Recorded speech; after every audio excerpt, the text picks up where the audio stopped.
Gotcha.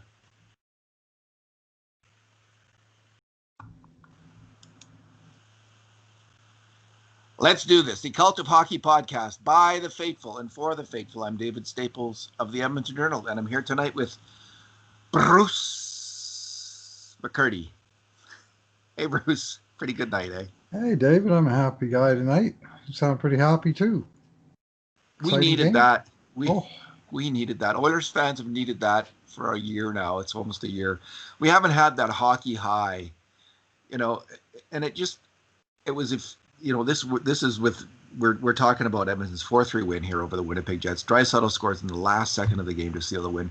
They came back twice in the game to win. It looked like they were going to lose twice. First in the first period when they went down 2, only to have the goal called back. And then in the third when they went down a goal with a few minutes left, he gave away the lead. But they came back, Bruce, again and again in the game. And they were clearly the better team. But most of all, I just feel like we haven't seen the Oilers come back and play well and be that team in a long time. And that's what they were tonight. A team that beat every other Canadian division team in terms of winning percentage last year, and looks like an improved team over last year. And finally, in the last 3 games, I think they're showing it. They're really showing it. And it would have been really tough to talk about tonight's game if they had lost, because they were the better team again, just like they were in Toronto the other night. They had 16 grade A chances to 11 for the Jets. They were the better team, and it would have been. I was just dreading actually having to talk about, like, because I didn't think they were that bad, and yet they could have easily lost. So. Yeah, well, they could have. It wouldn't have been an easy loss. They lost that game, man, leading 2-1 with 6 minutes left, and it seemed like it was under control. And then, bam, bam, and all of a sudden they're facing another regulation loss, which really would have been a major kick in the junk after what happened last game. And again, their penalty kill in a tie game in the third period couldn't get the job done. But I'm going to give Dave Tippett a little bit of credit here. Pretty good things for putting together the high-powered line of Draisaitl, McDavid, and Yamamoto for a shift when they really needed a goal. And guess what? They got a goal. And all 3 guys were in on it, made good plays to tie it up. And then, of course, we know how it went down the end. The Oilers, it's like a football team, right? They play the clock and they kick a field goal on the last play of the game so the other team doesn't have a chance to come back. So that's what they did. Just strategic power play there down the stretch, and then get down to the last second, all of a sudden, bam.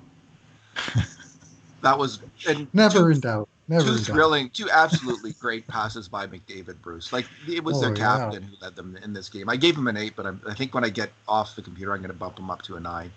You set up, through brilliant plays, the game-winning and game-tying goals, and you have 3 assists, and you're in on 10 scoring chances, grade A scoring chances. That's a 9. I'm going to give him a 9. I'm going to change that. All right, Bruce, this is our 2 good things, 2 bad things, and 2 numbers podcast. We will, because it was a thrilling win, we will go with 2 good things each. What's your first good thing? Well, I'm going to go a little bit off the board, but I'm going to go with a real encouraging sign that I saw in this game. There was more than one of them, but I'm going to single out James Neal, who was, to be frank, terrible in his season debut in Toronto the other night. Yes. He was way behind the play. His decision-making was behind the play. And tonight in the first period, I was thinking more of the same. And then all of a sudden, the guy started winning battles, and he started winning battles all over the ice, including inside his own blue line along the boards, where he was particularly dogged and working pucks out. And he just became very engaged in the game. And, I don't think he scored any points. No, wait a minute, he did. He set up, he made the first pass on that bolt from the blue goal. From the doghouse line, tourists from Cassian and Neal, that put the Oilers ahead 2-1. That was the lead that looked like they might stand up. It held up for a good long time, but he made a good play on that goal. And I'm just thinking, for the Oilers to get real serious, they're going to start needing contributions from the bottom 6. And tonight, that group gave up a couple of goals, but at least they got one back. First one all year that was scored at even strength without either McDavid or Draisaitl on the ice all year. Game 7, but it was a nice play, and it was initiated by James Neal, and credit where due. That I thought he put in a good performance. Like pales in comparison to the guys we're going to talk about next, but just let's start there. I don't want to He stomp on your oh first good thing. he got bumped up from the fourth line to the third line as the game went Yes. along, and I wouldn't be surprised if he stays there. They had a couple nice cycles with Neil Cassian and Turris. They actually looked like a functional line for one shift. Tyler And Ennis really struggled, so he got pumped down. yeah, Ennis has not been playing well this year. He has struggled all year long, and I think we'll probably see another player in the lineup next game. Probably Nygaard will get another chance, which is Could be. fine. Yeah, keep shaking him up, moving him around, get the other guys in there. Although maybe they don't want to change a winning hand. But Chason, Ennis has played poorly enough that I think either Chason or Nygaard will be in there. My good thing. Well, let's just start out with the obvious thing. Well, it's not actually the obvious thing because Connor McDavid, I think, was the Oilers probably he was their best player. But their second best player easily was Jesse Puljujarvi, Bruce. He had his finest game, I think, as an Edmonton Oiler. He scored more in other games, but he made a key assist on the is it the first Oilers goal? And he screened the goalie on the last Oilers goal. He made major contributions to 9 grade A scoring chances, and I'm certain he's never made that many before. That Puljujarvi's never been that high before. Probably had a higher of about 6 or 7. But more than that, Bruce, there's a couple things. He looked like the Jesse Puljujarvi we always hoped he would be. He was hustling around the ice, popping pucks, winning battles, going hard to the net, hustling, but confident with the puck. What a difference a center makes, and what a difference a promotion makes. I mean, I was starting to think he's skating all hunched over all the time, and I'm thinking kind of unkindly, well, it's because he was carrying Kyle Turris on his back, and before that, Milan Lucic. Now that is a rude comment, but there's some truth to it. But he has been placed with these veteran players, first with Lucic and now with Turris, who were holding him back. I'm sad to say. He finally gets another chance with McDavid, something that, I wasn't pushing for this to happen but I did note in the summer, like many people did, that if you look for a winger who in the past had great success with McDavid, like it was like a 95% goals for percentage or something like that, it was Jesse Puljujarvi, strangely enough. The guy who was never mentioned for getting a chance in that role. He gets that chance. He aces it. He just had the game that we all hoped he had. And my final comment on this, Bruce, is how sour would that have been if Jesse Puljujarvi had that game, if we had got a second or a third round draft pick for him and he had that game for the New Jersey Devils or the Winnipeg Jets, or the Winnipeg Jets, or the Anaheim Ducks, or some opposing team. Now, this is one game. But this is also a player that you and I saw play in Finland. And I was starting to wonder where that guy was, honestly. Because he had been inconsistent, but he had 60 to 70% of his games in Finland were kind of games like that, where he was a really great player on the ice. And we had yet to see that. We had seen it maybe in 2 out of the 6 games early in the year, kinda. But we'd never seen that player. In game 2. That's right. Playing on the third line, and he was racing all over everywhere, and he had a good game, but he didn't contribute on the score sheet because he was in the bottom 6. But he looked like a man who'd been set out of jail tonight, and he didn't want to go back because he was just flying around there. He again led the Oilers in this game with 6 shots on net, and this is in 17 and a half minutes, which is pretty good playing time, but several minutes below the top guys, and a little bit of power play time. Actually, 2 minutes and 50 seconds on the power play, so we've got a pretty decent look there. But he was flying, and He was winning pucks. He almost won the game, with 30 seconds to play on the Yeah. power play when he broke through everybody and he tried to chip a puck through, and Brossois basically held it out right along the goal line. It looked like, and it looked like he'd almost had it won there. And then he was out there at the very end of the game when they did win it. And he also had a couple of hits this game, including a pretty memorable one where he took NHL veteran big defenseman Derek Forbort and he bent him right over the boards at the Winnipeg bench with a heavy hit, almost knocked him into the bench, and a block shot. And he was a factor in getting the puck moving in the right direction. He wasn't just involved in the offensive part of the game, but he was a key contributor throughout in this game, and very, very encouraging to see after. I mean, Connor McDavid must be loving it after getting basically zero production from the right side of his line all year.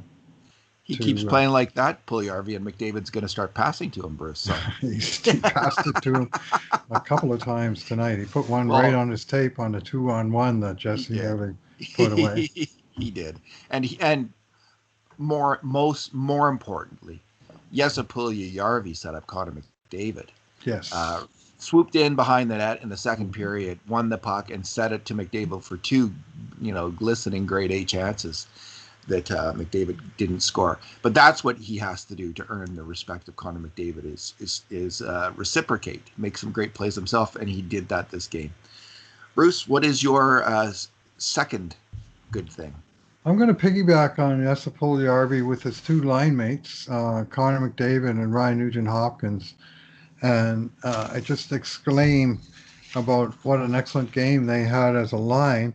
I mentioned Jesse led the team with 6 shots on goal. Well, second on the team tied were McDavid and RNH with 5 shots each. 16 shots for the line in a game where the Oilers as a team had 38. So a huge percentage of the chances and shots were generated by that line, and they just dominated play. Let me see now. With Puljujarvi on the ice, the shot attempts were 23 for the Oilers, 12 for the Jets, and that's pretty standard. The other guys had slightly higher numbers on both sides because they had a little bit more ice time, but they were all around plus 10 or more on the shot attempts and plus 6 or so on the shot clock. And when they were out there, the puck was generally in Winnipeg's end or heading there in a quick hurry. So that was nice to see a first line that looked like a full line of first-rate players. And we've not seen the first line really click to this point in the year. And that was what prompted Dave Tippett to change up midway through the last game in Toronto.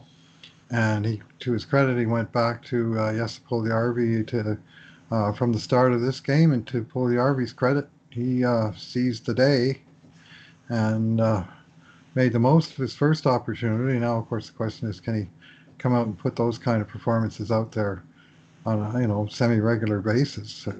Be solid. But the thing with him is that when he's not up, sometimes he's down. You want him to be sort of either real good or on his so-so nights, just be okay, as opposed to having things go wrong. So it's a big test that he's passed tonight, an important one, playing on the first line, a big game, and delivering key plays right to the buzzer. Yeah, he was. They had 8 of 16 of the grade A shots for the Oilers, Bruce. Mm-hmm. Grade A scoring chance shots according to our count. And I wonder if we'll see Puljujarvi on the power play, and I wonder if we'll see Neil on the second line, because Cahoon's been playing well, but he hasn't been producing. And I could see Neil getting a little bit of a boost right now to the second line. Although Cahoon doesn't strike me necessarily as much of a third line player, although he's defensively responsible usually. I mean, that the third goal against notwithstanding. Where are we? Oh, my second good thing, Bruce. Darnell Nurse. Yeah. I liked a lot of the defensemen tonight on the Oilers. I thought Adam Larson and Slater Cuckoo were really strong. I thought that Ethan Bear was strong. But Nurse, in the last 3 games, Bruce, we've seen the Darnell Nurse that we need to see. Darnell Nurse, for the Edmonton Oilers to be a good team, a team that actually does something in the playoffs. Darnell Nurse has got to play like a number one defenseman in the NHL. And he doesn't have to be in the top 10 of those guys, but he does have to be that guy. He has to actually look like a number one D-man and play that way. And, in the top 20, let's say. And he was definitely that class tonight. That was one of his best games as an Oiler. He's looking supremely confident, defending with the puck, making really strong decisions all over the ice. There's just a maturity to his game that has been lacking in the past, a level of decision making and calm that we haven't seen before, and we're finally seeing it. And I think we're going to keep seeing it. I don't think this is something that's going to go away, Bruce. I think this is more games than not. We're going to see this from Darnell Nurse. There's my famous last words on that matter. Yeah, well, I thought Darnell was a boss in this game. I really did. And especially in the third period, I thought he was great. Give or take, I mean, that unfortunate penalty where the guy stepped on his stick and down he went. And of course, they scored on the power play. And you're thinking, man, for all the things he did right, he was sitting in the penalty box for what looked to be maybe the game winner. And I was raging a little bit because I was remembering the time Blake Wheeler bloody speared Darnell trying to dig the puck out from under him in the second period. Remember when Darnell got up mad and took a swing at Wheeler? Yeah. Because he was laying on the puck and Wheeler was with the pitchfork.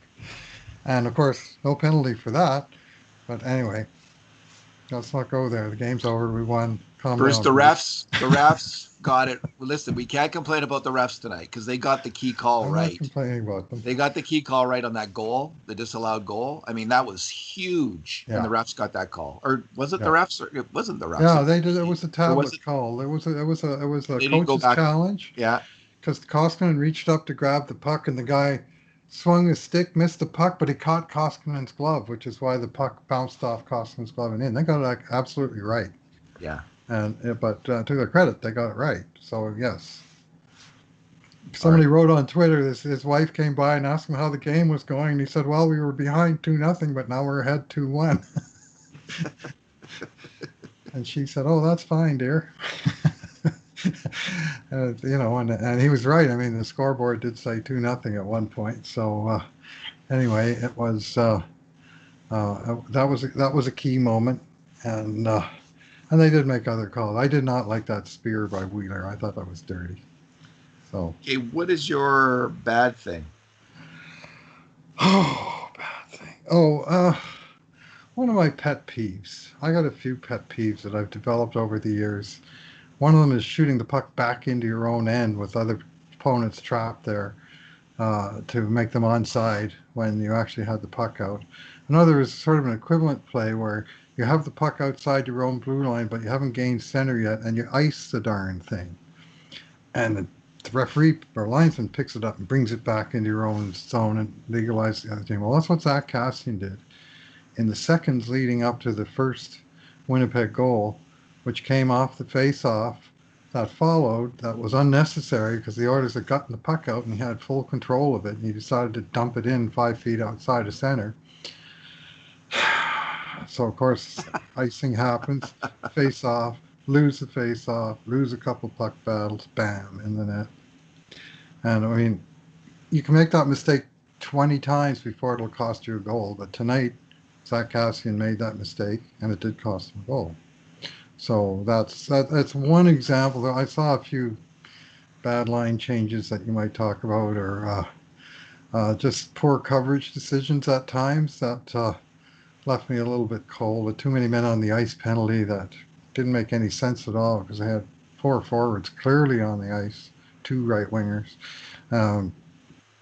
So there was still some kind of sloppiness, and I guess I'll just choose that Kassian play as one that did. A price got paid immediately for the careless mistake, and that's the kind of stuff the Oilers in general need to clean up a little bit. So my bad thing, I'm just gonna. This is not might not be too popular, but I didn't. Leon Draisaitl was obviously the hero of the game, scoring the last minute. Bruce, I did not like his defense this game, and he's going to cost the team if he continues to play this way. He's not really playing his position yet as a center. He's charging about here and there, not covering down the defensive slot often, laying that off to his line mates Cahoon and Yamamoto, who sometimes get confused about what he's doing. Like he charges out to the point, like that's my job. Like what do you? And he's just not defensively intense enough right now, and it didn't cost the Oilers or him this game, but it will. And he can be a great defensive player. He is now and then a great defensive player. I just want to see. I think McDavid's really cranked it up on defense. I think he has taken that step, and I'm still not seeing Leon this year consistently getting it done. He's making too many major mistakes on grade A scoring chances against at even strength. He made 3 tonight, by our count. That's at least 2 too many to get a kind of a passing grade on your defensive play if you're a center. So, as fantastic as he is on the attack, and we all know that, these aren't the 1980 Oilers or the 1990 Penguins, where you can have players who aren't getting it done on their own end, because most of these games are 1-goal games, and the Oilers need a solid solid two-way game from everybody, but they need outstanding two-way games from Draisaitl and McDavid. It's a high bar for them, but I expect them to meet it. Mm-hmm. Yeah, well, this wouldn't be the night I personally would choose Leon Draisaitl as my bad thing, but maybe that's just me. It's recency bias. The most recent thing I saw him score the winning goal with 1 second left in the third period, and set up the tying goal, I might add, with a great effort play from the high slot when he was getting hauled down. When he spun around and passed it off to McDavid, who made the finishing pass to Yamamoto in front. That was a great play by both of the great stars, right? And it showed what can happen, the magic that can happen when they both get put out on the ice at the same time. And I'm not saying Leon Draisaitl was my bad thing. I'm saying his defensive play was his bad thing, and I will stick to that. Your chain. I will stick to that. This is an important clarification, Bruce. Mm-hmm. Okay, what is your number? My number is 59-59. Time of the game-winning goal in regulation. The latest such goal ever scored in the history of the Edmonton Oilers. Game winner, regulation game winner with 1 second on the clock, beating the record previously held by Dave Hunter and Mike Krushelnyski in 1980 and 85, respectively. Both scored at 1958 as the third period. Coincidentally, both games ended 4-3, and both games featured a late Oilers comeback in which they tied the score in the last 5 minutes and then scored the winner right at the dead end of the game, which is exactly, again, what happened tonight. Man, that back and forth in those dying minutes was breathtaking tonight, especially because it was 2 lead changes, an Edmonton lead to a Winnipeg lead, back to an Edmonton lead. But the first time in the history of the franchise that winning goal has been scored in the last second of the game. I do remember them tying one once. Chris Pronger. There was a game in Arizona and I was thinking of that, Bruce. Was that at the end of a period, though? That was at the end of the third period. The Oilers were down a goal. Arizona iced the puck with like 4 or 5 seconds in the third period, hardly any time, and the Oilers won the face-off. Pronger tied it up, and then the Oilers won it. I can't remember if they won it in overtime or shootout, but they did. They came away with 2 points like magic when it looked like they'd have 0. So anyway, that was that was a tying goal. Well, it sure helped them make the playoffs, which they made by 3 points. Those 2 points were pretty huge.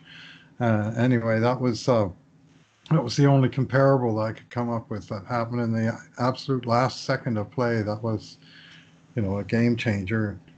This one was the game winner. So another record in the Oilers record book for the Big Diesel. My number is -1. It's Kyle Turris's plus-minus. But he got there in kind of a strange way. He, to give him credit, he finally got a goal. It was a very nice goal. Nice shot. To also give him credit, his line had a few good shifts where they were cycling the puck and they looked good.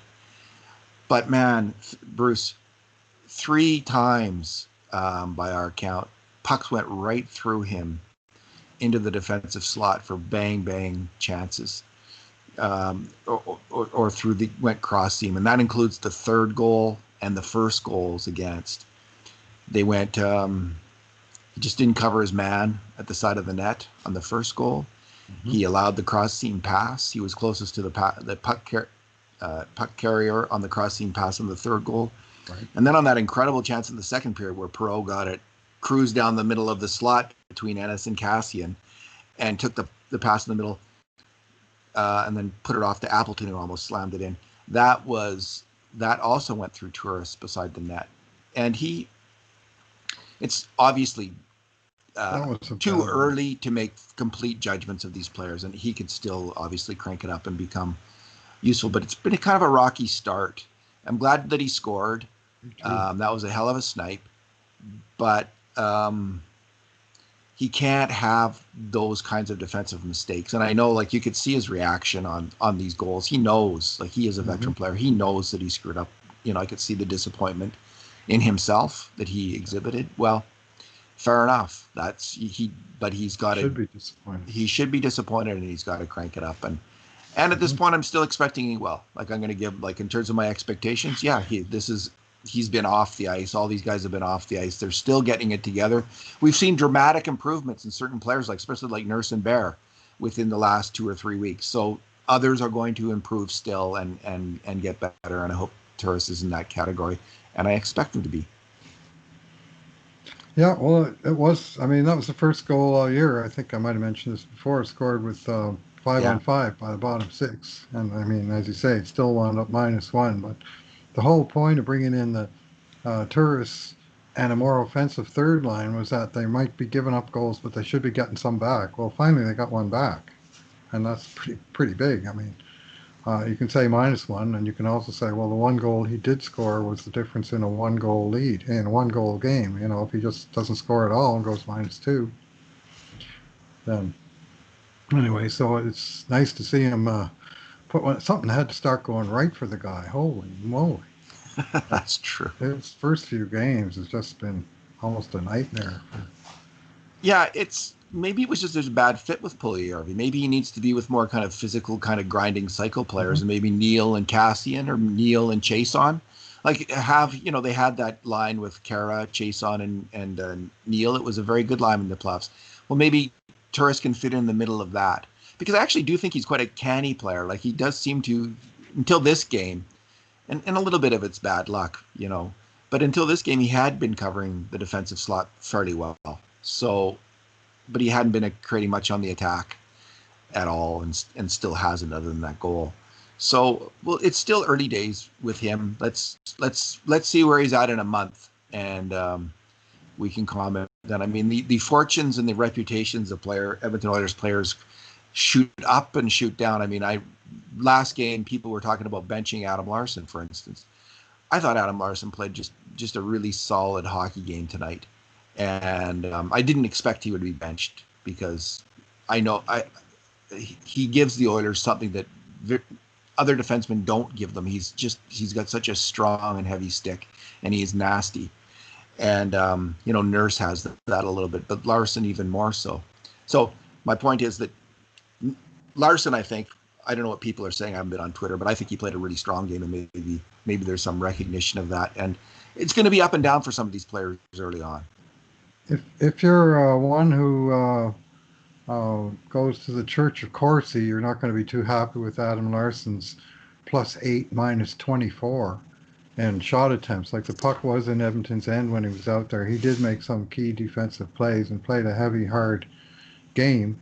But the game was played far too much in Edmonton's zone, so the coach might be looking at that. But for sure, I don't think the coach is going to look at it. It was the Nurse-Bear pairing that was pushing the play north the best. I know Dave Kippett's a Corsi guy. I know he is a scoring chance guy, though, Bruce. Right. And by our count, however many shots he was out there for, Larsson didn't make one mistake that we saw, one major mistake on a grade A chance against at even strength this game. And there could well be shots. I mean, if you're out there with the third and fourth lines, for instance, with Edmonton, those lines really struggled. They continue to struggle, and you're going to get consistently outshot. Draisaitl's line had weak moments, many weak moments, for reasons that I've already talked about. So you're going to get some shots if you're the defenseman playing with those groups of forwards and that kind of effort. So anyway. So next game, Winnipeg. Winnipeg again on Tuesday night. Continue our every second night cycle. Right through till the 30th. They come home and they play Toronto on the 28th and 30th, and then they play right away again on the 31st. And in all, they play 12 games in the first 21 days. It's a real packed schedule, and then they finally get a couple days off first part of February. So will they win Tuesday? What do you say? I say Winnipeg is loaded for bear after the disappointment of this defeat, but for Winnipeg it'll be the third game in 4 nights, and that is a tough row to hoe at any time. So we'll see. I mean, maybe the Oilers. I mean, it's not beyond the realms of the possibilities. The Oilers could just take it to them.